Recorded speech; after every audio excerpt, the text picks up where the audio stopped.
الحمد لله نحمده ونستعينه ونستغفره ونعوذ بالله من شرور أنفسنا ومن سيئات أعمالنا من يهده الله فلا مضل له ومن يضلل فلا هادي له وأشهد أن لا إله إلا الله وحده لا شريك له وأشهد أن محمدا عبده ورسوله أما بعد فإن خير الحديث كتاب الله وخير الهدي هدي محمد صلى الله عليه وسلم وشر الأمور محدثاتها وكل محدثة بدعة وكل بدعة ضلالة وكل ضلالة في النار. فأعوذ بالله السميع العليم من الشيطان الرجيم. بسم الله الرحمن الرحيم. فصل لربك وانحر إن شانئك هو الأبتر. ہر طرح کی تعریف، کبریائی اور بڑائی اللہ رب العالمین کے لیے ہے، جو تمام جہانوں کا خالق و مالک، مدبر و منتظم ہے. اور درود و سلام و آئے ہوئے تمام انبیاء کرام پر، خصوصیت کے ساتھ آخری نبی محمد عربی صلی اللہ علیہ وسلم پر، جو تمام جہانوں کے لیے رحمت، ہدایت اور بشیر و نذیر بنا کر بھیجے گئے. محترم سامعین، آج عید الاضحیٰ کا دن ہے اور اس دن کو یوم النحر کہا جاتا ہے. اللہ کے رسول صلی اللہ علیہ وسلم نے اس دن کی بہت زیادہ فضیلت بیان کی، بلکہ حدیث کے اندر یہ بات موجود ہے کہ عشرہ ذوالحجہ یعنی ذوالحجہ کی 1 تاریخ سے 10 تاریخ تک، بلکہ 13 تاریخ تک کی بھی فضیلت بیان کی گئی ہے کہ اللہ کے نزدیک تمام ایام میں سب سے افضل ایام ہے. اور مزید یوم النحر کی تفصیل کرتے ہوئے آپ صلی اللہ علیہ وسلم نے کہا کہ اللہ تعالیٰ کے نزدیک دنوں میں سب سے عظیم دن یوم النحر ہے، اور پھر یوم القر ہے یعنی 11 ذوالحجہ، 10 ذوالحجہ اور 11 ذوالحجہ. یہ اللہ کے نزدیک بہت ہی زیادہ اہمیت والے ایام ہیں. لہٰذا اس میں ہم اللہ کے سامنے اپنے تقرب کو حاصل کرنے کے لیے، اللہ سے قریب ہونے کے لیے، اللہ کی رضا کو پانے کے لیے اور اللہ کو اپنے اعمال سے خوش کرنے کے لیے جو سب سے اہم عبادت پیش کرتے ہیں وہ ہے قربانی. ہم اپنے جانوروں کی قربانی کرتے ہیں، اور اس سے ہمیں معلوم ہونی چاہیے کہ یہ قربانی یہ ایک بڑی بہترین تاریخ لی ہوئی ہے جس کو ہم جانتے ہیں. اور اس سے پہلے اگر قربانی کی تاریخ بیان کی جائے تو آدم علیہ السلام کے دونوں بیٹوں کی بھی تفصیل آتی ہے، جس کو قرآن نے بیان کیا ہے کہ انہوں نے سب سے پہلی قربانی اللہ کے بارگاہ میں پیش کی. ایک کے قربانی کو اللہ نے قبول کیا اور دوسرے کے قربانی کو اللہ نے قبول نہیں کیا، جس کی وجہ سے ان دونوں بھائیوں میں آپس میں تناؤ ہوا اور ایک نے دوسرے کو قتل کرنے کا ارادہ کیا، جس پر دوسرے نے کہا کہ اگر تمہاری قربانی اللہ کے بارگاہ میں مقبول نہیں ہوئی تو اس میں میرا کیا قصور ہے. لیکن اس نے کہا کہ نہیں، ہم نہیں مانیں گے، ہم تمہیں قتل کریں گے. لہٰذا یہ وہ تاریخ ہے جہاں سے قربانی کی تاریخ چلتی ہے. اس کے بعد اللہ تبارک و تعالیٰ نے حضرت ابراہیم علیہ السلام کو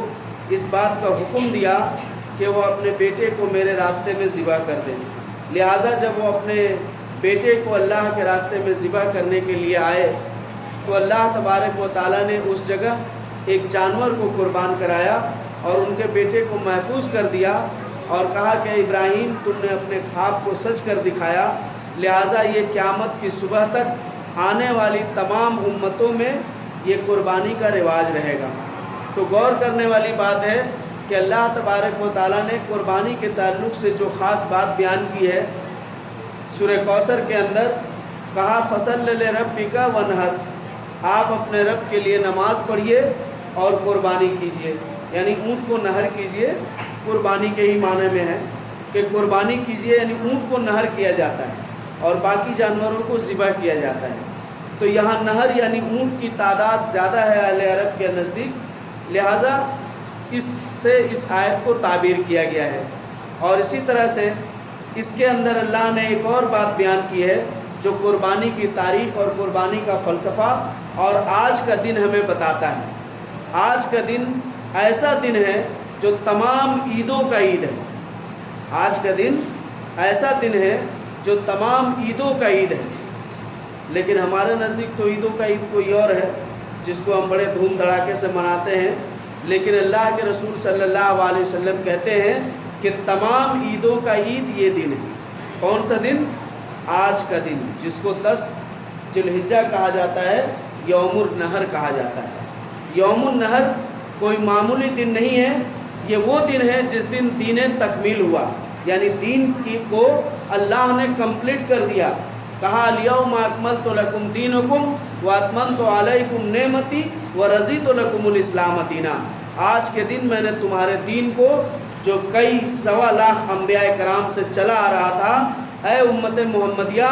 آج وہ دن ہے کہ جس دن میں نے تمہارے دین کو کمپلیٹ کر دیا، مکمل کر دیا، اور دین اسلام سے راضی ہو گیا اور تم پر اپنی نعمت کو تمام کر دیا۔ یہ وہی دن ہے کہ جس دن اللہ کے رسول صلی اللہ علیہ وسلم نے امت کو خطاب کرتے ہوئے کہا کہ کسی گورے کو کسی کالے پر، کسی اجمی کو کسی عربی پر کوئی فضیلت نہیں، تم تمام مسلمان بھائی بھائی ہو۔ یعنی گویا یہ سمجھ لیجئے کہ آج کا دن وہ دن ہے جس دن تمام ذاتیات کو، تمام برادریوں کو بالائے طاق رکھتے ہوئے اللہ کی طرف رجوع ہونے کی دعوت دی گئی ہے اور اللہ کا تقوی اختیار کرنے کو کہا گیا ہے۔ اللہ تبارک و تعالیٰ نے مزید ارشاد فرمایا، کہا لن ینال اللہ لحومها ولا دماؤها ولکن ینالہ التقوی منکم۔ اللہ کے پاس تمہارے جانوروں کا خون اور تمہارے جانوروں کا گوشت نہیں پہنچتا، اللہ کے پاس تمہارا تقوی پہنچتا ہے کہ تم کتنے زیادہ متقی ہو، کتنے زیادہ اللہ سے ڈرنے والے ہو۔ افسوس کی بات ہے کہ آج ہم جانوروں کو خریدتے ہیں اور اس میں ریاکاری کرتے ہیں، کہتے ہیں ہمارے جانور اتنے کی ہے، ہمارے جانور اتنے کی ہے، اسی طرح یہ ریاکاری میں چلا جاتا ہے، حالانکہ ہمارے لیے یہ کام مناسب نہیں۔ اسی طرح شریعت نے جانوروں میں عیب دکھلایا، کہا کہ ایسے عیبدار جانور اللہ کے راستے میں قربان نہیں ہو سکتے، لہٰذا ہمیں ان جانوروں سے احتراز کرنے کا حکم ہے۔ تو اسی طرح سے ہم پاک صاف ستھرا بہترین جانور اللہ کے راستے میں قربان کرتے ہیں، لیکن آپ کو معلوم ہونی چاہیے کہ اللہ تبارک و تعالیٰ کی بارگاہ میں کچھ ایسے لوگ بھی ہیں جن کے اندر عیب ہے، اور ان کے اندر جو عیب ہے اس عیب کی وجہ سے قربانی کیا ان کی کوئی بھی عبادت قبول نہیں کی جاتی ہے۔ لہٰذا جس طرح آپ جانوروں کے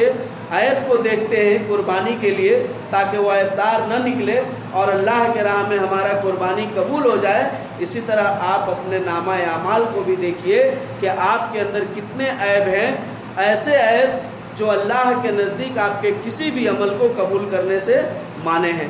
سب سے پہلی عیب جو ہمارے اندر موجود ہے وہ ہے شرک، کفر، اور حدیث کے اندر دوسری علامت بتائی گئی ہے بدعت۔ اس کے بارے میں قرآن اور حدیث صاف لفظوں میں کہتا ہے کہ مشرک کا کوئی بھی عمل قابل قبول نہیں ہے، بلکہ اللہ نے بدعتیوں کے بارے میں قرآن میں کہا فَجَعَلْنَاهُ هَبَاءً مَنْثُورًا، ان کے تمام اعمال پورے اور کٹ کٹ بنا کر پھینک دیے جائیں گے۔ مسند احمد اور سنن ابن ماجہ اور حدیث کی کتابوں میں یہ حدیث موجود ہے کہ جو شخص بدعت کے کام انجام دیتا ہے اللہ تبارک و تعالیٰ اس سے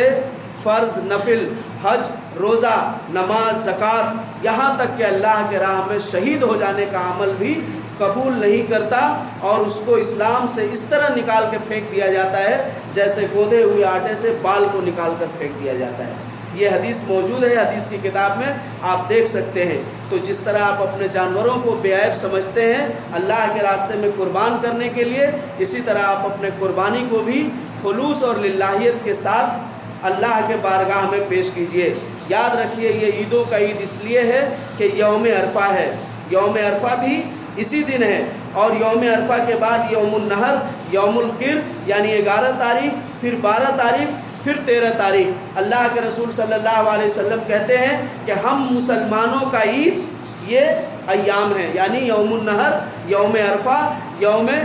ایام تشریق، یہ اہل اسلام کے عید ہے۔ اللہ کے رسول صلی اللہ علیہ وسلم جب مدینہ ہجرت کر کے آئے تو یہاں پر 2 دن یہود اور نصارہ خوشی کے دن مناتے تھے، لہو لعب کرتے تھے۔ اللہ کے رسول صلی اللہ علیہ وسلم نے کہا کہ اللہ نے تمہارے لیے سال میں 2 دن چنا، جس دن تم اللہ کا ذکر اور شکر ادا کرو اور اس سے اپنی مغفرت کا مطالبہ کرو۔ سال میں 2 دن، پہلا عید الفطر ہے جو کچھ مہینے پہلے گزر چکا، اور دوسرا یہ عید الاضحیٰ ہے جو یہ آپ کے سامنے موجود ہے، اور اس میں آپ اللہ کا تقوی اختیار کر سکتے ہیں۔ یہ اس لیے عیدوں کا عید ہے کہ ایک یہودی نے کہا کہ جب تمہارے پاس اللہ کی آیت الیوم اکملت لکم دینکم نازل ہوا تو تم نے کیا کیا؟ ہمارے اوپر اگر یہ آیت نازل ہوئی ہوتی تو ہم اس دن کو عید کا دن بنا لیتے۔ حضرت عمر رضی اللہ تعالیٰ عنہ نے کہا کہ یہ ایسے بھی عید کا دن تھا کیونکہ اس دن جمعہ تھا جو ہفتہ واری عید ہے، اور اسی طرح سے یوم النحر اہل اسلام کا عید ہے، اس دن 10 تاریخ تھی، اور جب یہ آیت نازل ہوئی اس کے بعد والے ایام بھی اللہ کے رسول نے عید میں جوڑ دیا، لہٰذا یہ تمام عیدوں کا عید ہے، لہٰذا اس سے عظیم عید کوئی بھی نہیں، عید الفطر بھی نہیں ہے اور بقیہ جمعہ کا عید بھی نہیں ہے۔ تو غور کرنے والی بات ہے کہ عیدوں کا عید کہاں ہے، اس میں کیا کرنے کا حکم ہے، لیکن ہم کہاں ہیں۔ لہٰذا ان چیزوں کا ہم پاس اور لحاظ رکھیں، اور آج کے دن اللہ کے بارگاہ میں اپنے قربانیوں کو پیش کریں، اور قربانی پیش کرنے سے ہی صرف نہیں ہے بلکہ اللہ نے اس دن یہ بات بھی ہمیں توفیق دی ہے اور کرنے کا حکم دیا ہے کہ ہم اپنے جانوروں کی قربانی کریں۔ تو ہمارے علاقے میں غریب مسکین بہت سارے ایسے لوگ بھی ہیں کہ جو سالوں بیت جاتا مگر گوشت نہیں کھاتے، ایسے لوگوں کا ہم خیال رکھیں، ان کے گھروں میں گوشت بھیجیں، اور اللہ سے زیادہ تقرب کی خواہش کرتے ہوئے اللہ کے راستے میں اپنی قربانی کو حلال کریں، اور سب خوشیوں کے ساتھ کھائیں، کھلائیں اور تقسیم کریں، صدقہ کریں، جس کا اللہ کے رسول صلی اللہ علیہ وسلم نے حکم دیا۔ اور آپ صلی اللہ علیہ وسلم نے ذخیرہ کرنے سے پہلے اہل مکہ اور مدینہ کو روکا، اس لیے کہ مسلمان اس وقت کمزور تھے، تو آپ نے کہا کہ اہل مدینہ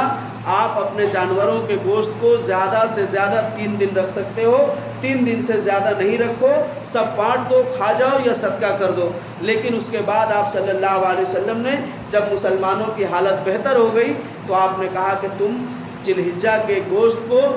اگلے سال کے ذی الحجہ تک رکھ سکتے ہو، کوئی مذائقہ نہیں۔ پہلے میں نے مسلمانوں کی غربت کا خیال کرتے ہوئے حکم صادر فرمایا تھا، لہٰذا ہمیں اس کا خیال رکھنا چاہیے، لیکن ہم اس کا خیال نہیں رکھتے۔ ہم یہ پوچھتے ہیں غیر مسلموں کو دیا جا سکتا ہے، آپ کے مسلمان بھائی مر رہے ہیں، بھوک سے بے حال ہیں، آپ غیر مسلموں کی بات کر رہے ہیں۔ تو آئیے میں آپ کو بتا دوں، غیر مسلم کو اس صورت میں دیا جا سکتا ہے جب وہ سائل بن کر آئے، جب وہ فقیر اور مسکین ہے، سائل بن کر آیا، آپ سے مانگ رہا ہے، اس صورت میں آپ دیں گے۔ اگر وہ ایسا نہیں ہے تو اس صورت میں آپ کو دینا حرام ہے، اور یہ صحیح نہیں ہے، کیونکہ قربانی کے گوشت کو آپ خود کھائیں، غریب اور مسکین میں جو آپ کے مسلمان ہیں ان تک پہلے پہنچائیں، یہی آپ کی شریعت آپ کو اجازت دیتی ہے۔ بقیہ بہت ساری باتیں ہیں، جیسے میں نے بتایا تھا کہ کچھ لوگ پوچھتے ہیں کہ اچھا ہم ذبح کریں اور اچھا پیس اپنے پاس رکھ لیں، تو اس سے آپ کا تقویٰ کہاں گیا؟ آپ کا تقویٰ کہاں گیا؟ اگر آپ مالدار ہیں، آپ نے 45,000 کا گورو لیا ہے، کوئی 1.5 لاکھ کا لیا ہے، تو اچھا پیس رکھنے کی کیا ضرورت ہے؟ ایک اور جانور ذبح کر دیجئے اور اس پورے جانور کو اللہ کے راستے میں صدقہ کر دیجئے۔ یہ ہوتا ہے تقویٰ، اور یہ اس دن پیش کرنا ہے۔ یاد رکھیے کہ یہ تو اللہ کا کرم ہے اور اللہ کی رحمت ہے جو اللہ تعالیٰ نے اس جگہ جانور کو قربان کرنے کا حکم دے دیا، ورنہ اگر وہی سلسلہ چلتا تو پھر آپ کو معلوم ہونی چاہیے کہ آپ کو اپنے اولاد میں سے ایک بیٹے کو قربان کرنا پڑتا، اور شاید کہ یہ کام کوئی قبول کرتا اور اکثر کافر ہو جاتے۔ اس لیے اللہ کی اس رحمت کا تقاضا ہے کہ آپ اللہ کا تقوی اختیار کریں، اللہ کو خوش کریں اور زیادہ سے زیادہ اس کام کو کریں، کیونکہ قربانی کا درس ہمیں اخلاص کا حکم دیتا ہے، خلوص اور عبادت کے معاملے میں جھجک کو پسند نہیں کرتا۔ یہ قربانی کی تاریخ اور فلسفہ ہمیں بتاتی ہے، کیونکہ جب اللہ تعالیٰ نے حضرت ابراہیم علیہ السلام کو کہا کہ تم میرے راستے میں اپنے بیٹے کو ذبح کر دو، تو انہیں جھجک نہیں ہوئی۔ جب انہوں نے کہا کہ اپنے بیوی بچوں کو غیر ذی ذرا میں رکھ آؤ، تو جھجک نہیں ہوا۔ جب انہیں حکم ہوا کہ فرعون تمہارے لیے نمرود آگ جلا رہا ہے، آگ میں کود جاؤ، انہیں جھجک نہیں ہوا، انہوں نے دعا پڑھا حسبنا اللہ و نعم الوکیل۔ یہ بہت عظیم دعا ہے اور یہ ہمیں تعلیم دیتی ہے، اس بات کی تعلیم دیتی ہے کہ اللہ کے معاملے میں اللہ پر پورا بھروسہ کرو۔ حضرت لقمان علیہ السلام اپنے بیٹے کو نصیحت کرتے یا جب بھی کسی کو نصیحت کرتے تو اس سے سب سے پہلی بات یہی کہا کرتے تھے کہ جب تم اپنے آپ کو یا کسی چیز کو اللہ کے سپرد کرو تو گھبرانا نہیں، کیونکہ جو چیز اللہ کے سپرد کر دی جاتی ہے اللہ اس کی بہترین طریقے سے حفاظت کرتا ہے۔ تو ہمیں یہ بھروسہ رکھنا ہے، کیونکہ اللہ کے رسول نے کہا کہ اللہ کہتا ہے کہ ابن آدم تم میرے تعلق سے جس طرح گمان رکھو گے، جس طرح بھروسہ رکھو گے، میں تمہارے ساتھ اسی طرح پیش آؤں گا۔ تو ابراہیم علیہ السلام نے اس کا نمونہ پیش کیا کہ اللہ تیری